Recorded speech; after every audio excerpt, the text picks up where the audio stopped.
Good morning. आज हम भारत के राष्ट्रपिता महात्मा गांधी का अध्ययन प्रारंभ कर रहे हैं। महात्मा गांधी, जिनका पूरा नाम मोहनदास करमचंद गांधी था, का जन्म 2 अक्टूबर 1869 को काठियावाड़, जो कि गुजरात में है, काठियावाड़ में पोरबंदर नामक स्थान पर एक धार्मिक प्रवृत्ति वाले परिवार में हुआ था। इनके जो पिता थे वो पोरबंदर राज्य के दीवान थे और इनकी माता एक अत्यंत धार्मिक प्रवृत्ति वाली महिला थी, साधु प्रकृति की महिला थी। गांधी जी स्कूल में साधारण योग्यता वाले विद्यार्थी थे, लेकिन उनकी जो खास बात थी वो थी कि वो समय के बहुत पाबंद थे और साथ ही वो शिक्षकों के लिए एक आज्ञाकारी विद्यार्थी थे। शिक्षकों की आज्ञा का पालन करते थे। मैट्रिक की परीक्षा जब उन्होंने पास कर ली, उसके बाद 1888 में उनको कानून की पढ़ाई करने के लिए इंग्लैंड भेज दिया गया और 1891 में इंग्लैंड से वो भारत लौट कर आए और यहाँ आकर उन्होंने वकालत प्रारंभ कर दी। थोड़े दिन उन्होंने काठियावाड़ और बम्बई में वकालत की और उसके बाद एक धनाढ्य गुजराती मुसलमान की ओर से एक मुकदमे की पैरवी करने के लिए वो दक्षिण अफ्रीका गए। दक्षिण अफ्रीका में जाकर उन्होंने देखा कि वहाँ काले गोरों का भेद व्याप्त है, काले गोरों में भेद किया जाता है और भारतवासियों की जो स्थिति है वहाँ पर वो बहुत ही दयनीय है। तो अपने देशवासियों की ऐसी स्थिति देखकर, काले गोरे का ये भेद देखकर गांधी जी को बहुत अधिक आघात पहुंचा और फिर इसी प्रवृत्ति से यहीं से उनका सार्वजनिक जीवन प्रारंभ हुआ। सन 1906 में उन्होंने दक्षिण अफ्रीका सरकार के एशियाटिक रजिस्ट्रेशन एक्ट के विरुद्ध सफलतापूर्वक सत्याग्रह किया और इस सत्याग्रह में सफलता प्राप्त करने के बाद महात्मा गांधी ने 1914 में भारतीय राजनीति में प्रवेश किया।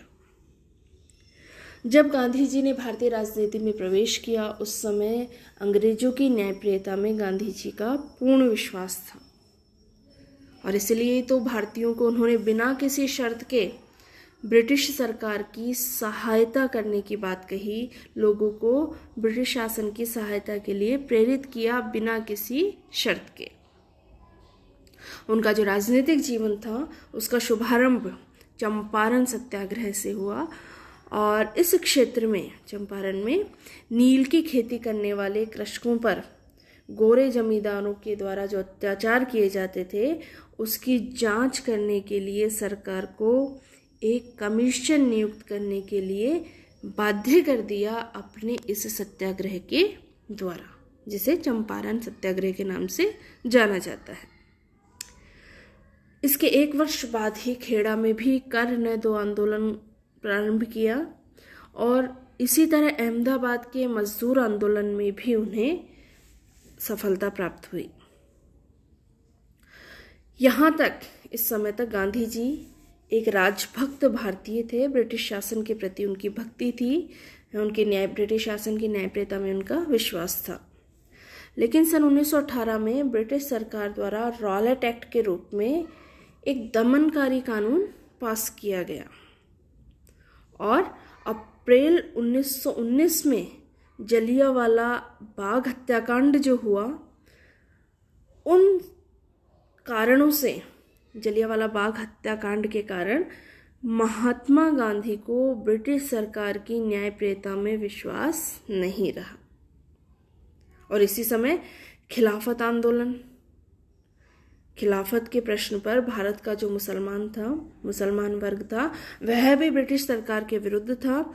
अतः हिंदू मुस्लिम एकता में विश्वास रखने वाले महात्मा गांधी ने इसे ब्रिटिश शासन के विरुद्ध आंदोलन प्रारंभ करने का बढ़िया अवसर माना, उपयुक्त अवसर माना और उन्होंने खिलाफत के प्रश्न को असहयोग आंदोलन के साथ मिला दिया और ब्रिटिश शासन के विरुद्ध असहयोग आंदोलन प्रारंभ कर दिया।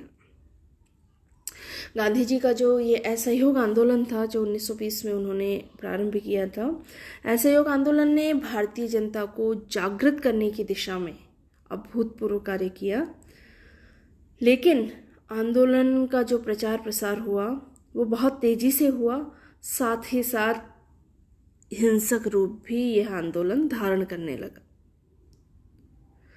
और जो 4 फरवरी 1922 को चौरी चौरा कांड हुआ था, उससे दुखी होकर गांधी जी ने इस आंदोलन को, असहयोग आंदोलन को, जो कि चरमोत्कर्ष पर था, उसे स्थगित कर दिया। 4 मार्च 1922 को गांधी जी को गिरफ्तार कर लिया गया और फिर उनको 7 वर्ष के कारागार की सजा सुनाई गई राजद्रोह के अपराध में। लेकिन जेल में उनका स्वास्थ्य खराब हो गया और स्वास्थ्य खराब हो जाने के कारण 5 फरवरी 1924 को उन्हें जेल से रिहा कर दिया गया। यद्यपि ये जो आंदोलन था, असहयोग आंदोलन, इसके आधार पर हम स्वराज्य प्राप्त नहीं कर सकते थे, लेकिन इसने भारतीय राष्ट्रीयता को एक नया जीवन दिया, भारतीय राष्ट्रीयता में प्राण फूंक दिए। असहयोग आंदोलन जब स्थगित हो गया तो उसके साथ ही हिंदू मुस्लिम दंगे फिर से प्रारंभ हो गए और गांधी जी चूंकि अहिंसा के समर्थक थे, अहिंसा के पुजारी थे, तो इन दंगों से गांधी जी को बहुत अधिक दुख हुआ। 1924 में जब वो जेल से छूटे तो उन्होंने हिंदू मुस्लिम एकता के लिए 21 दिन का अनशन प्रारंभ किया और इसी साल उन्हें भारतीय राष्ट्रीय कांग्रेस का अध्यक्ष भी चुना गया। फिर 1930 में गांधी जी ने ब्रिटिश शासन के विरुद्ध सविनय अवज्ञा आंदोलन का शुभारंभ किया और 1942 में उन्होंने अपने जीवन का जो अंतिम अहिंसक आंदोलन था, जो सबसे महत्वपूर्ण, भारत की आज़ादी का सबसे महत्वपूर्ण आधार स्तंभ जिसे माना जाता है, भारत छोड़ो आंदोलन, उसे प्रारंभ किया। और इसी आंदोलन के दौरान उन्होंने करो या मरो का नारा दिया। 1947 में भारत की स्वतंत्रता बहुत सीमा तक गांधी जी के प्रयत्नों का ही परिणाम कही जा सकती है। इसके अतिरिक्त गांधी जी ने सार्वजनिक जीवन की विभिन्न दिशाओं में कार्य किया। उन्होंने सदैव ही रचनात्मक कार्यों को अपनाने पर बल दिया। उन्होंने सदैव हिंदू मुस्लिम एकता का समर्थन किया। उन्होंने दलितोद्धार की सदैव अपने आंदोलन के दौरान भी बात कही। नारी कल्याण की बात करते थे गांधी जी।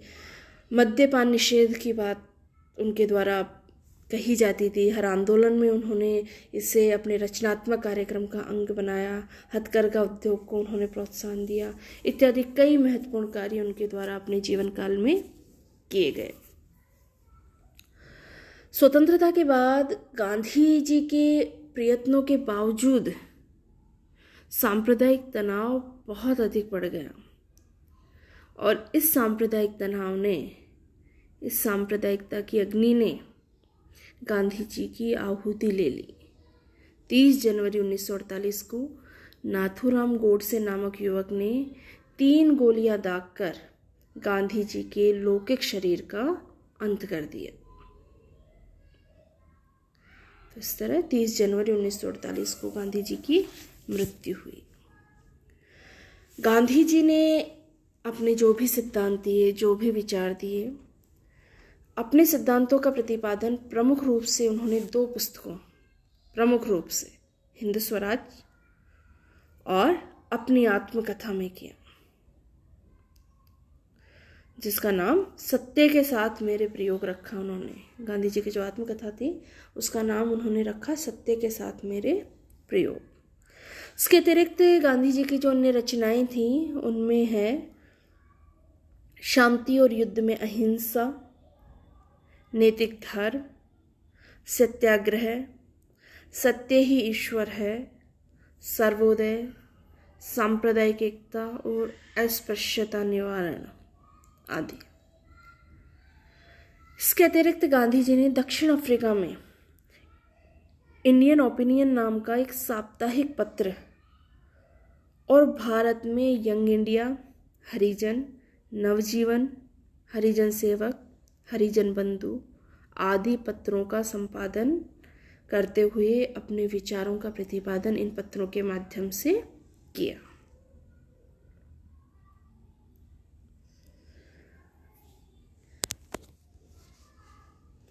अपने अगले वीडियो में हम गांधी जी के अन्य जो विचार हैं, सत्य और अहिंसा पर गांधी जी के विचार, सत्याग्रह क्या है, गांधी जी किस तरह के आदर्श समाज का निर्माण करना चाहते थे, गांधी जी का राम राज्य क्या है, इन सभी का अध्ययन हम अपने अगले वीडियो के माध्यम से करेंगे।